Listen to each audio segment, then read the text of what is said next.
What's up, gamers? It's your host, Cobra, and today is What to Buy Guild of Guardians.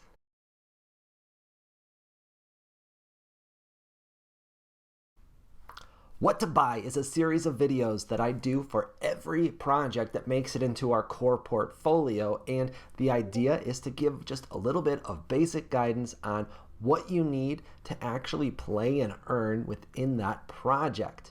I'm also going to tell you about potential upgrades for anybody who's got a little bit bigger budget to make a bigger entry into the game. Please keep in mind that any prices I reference in these videos will go up and down.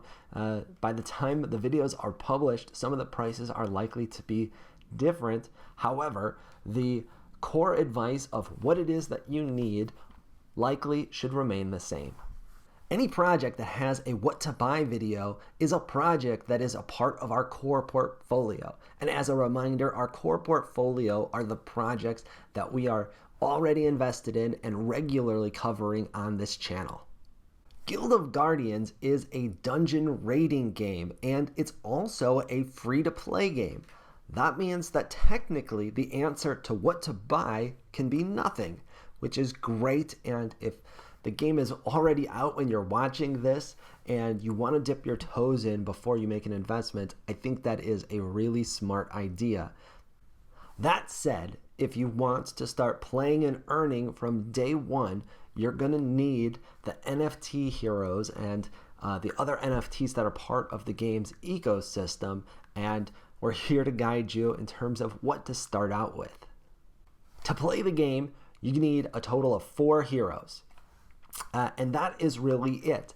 You don't even have to start with 4 NFT heroes. You could, in theory, purchase 1 rare hero and fill out the rest of your team with free-to-play characters.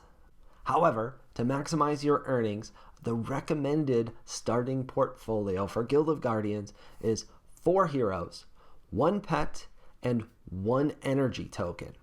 Now, the energy token is not strictly required. However, it's going to greatly improve your gameplay experience because it allows you to use the heroes that you're investing in as well more often every day. That means more upgrades, more resources, and more earning.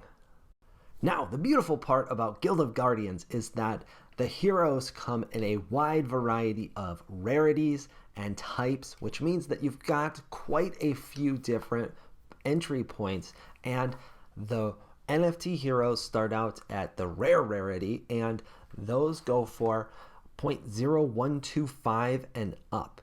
That is less than $40, and since you're purchasing on Immutable X, there's no gas fees either. And that is a really, really reasonable entry point, especially for a game that is already very popular and well known. So you can start out with 4 of those, keep your total investment well under $200, and be starting at the NFT level instead of the free-to-play level. Now that said, if you've got the budget to purchase higher rarity characters, I would encourage you to do so.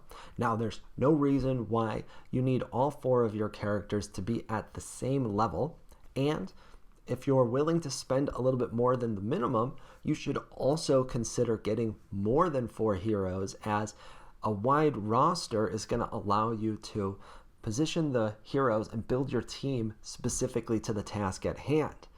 So a couple of ways you can upgrade is get yourself 4 or 6 heroes, or potentially purchase some epic or even legendary heroes. Now, if you're into cosmetics or collectibles, you might want to consider the special edition skins as well. I particularly think that the warrior skinned versions, which is the lowest special edition available, tends to be very underpriced right now. You can spend less than 50% extra and get a version that is much more rare and a little bit more unique. From a pet standpoint, you're going to want at least 1 pet, but there are 3 different types of pets out there: hunters, scouts, and workers. And if you're only going to get 1, I would recommend that you find yourself a worker. These tend to be the most expensive, but they do passive resource generation, which means you don't have to actively be playing the game all day to benefit from your pet. If you can, getting one of each type is ideal, as their abilities are going to be useful in different scenarios. And finally, back to the energy token. You can share an energy token amongst several heroes, but obviously, if you only have one, you can only use one at a time. The energy token is going to allow you to play with your hero for longer before it becomes fatigued and starts suffering from stat decreases. Having 4 of them would allow you to maximize your efficiency. However, the fact that you can share them means that I think you can get away with only one, no problem.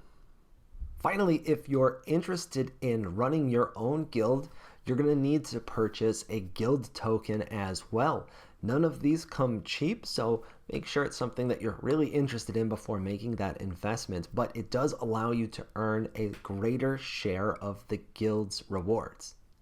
The game is also going to have some sort of a scholarship or renting program as well, and for that reason, it does make sense to pick up extras that you can potentially rent out or set up a scholarship for another player to start helping you earn. And that wraps up today's What to Buy video. If you found this helpful, consider giving us a like and subscribe. Also, make sure you're following us on Twitter. That's where we engage with the community, answer questions, and post all of our videos.